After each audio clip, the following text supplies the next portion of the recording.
Hello everyone, video చూసే ముందు like చేయండి, షేర్ చేయండి. మన ఛానల్ ఇంకా ఎవరైనా సబ్స్క్రైబ్ చేయకపోతే సబ్స్క్రైబ్ చేయండి.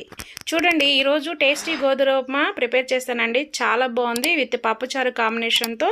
అయితే మనం మధ్యాహ్నం లంచ్లోకి రైస్కి బదులుగా గోధుమ ఉప్మా చేసుకుని ఇలా తిన్నారంటే వెయిట్ లాస్ కూడా సపోర్ట్ అవుతుంది. మరి ప్రాసెస్ చూద్దాం. 1 గ్లాస్ గోధుమ ఉప్మా తీసుకున్నాను. ఇక్కడ చూడండి, శనగగుండ్లు, కొంచెం ఆనియన్, కరివేపాకు, ఎండుమిర్చి, తాలింపు గింజలు, జీలకర్ర, కొంచెం అల్లం కచ్చపచ్చ దంచాను. ఇవన్నీ ఆయిల్లో 1 by 1 వేయించుకోవాలండి.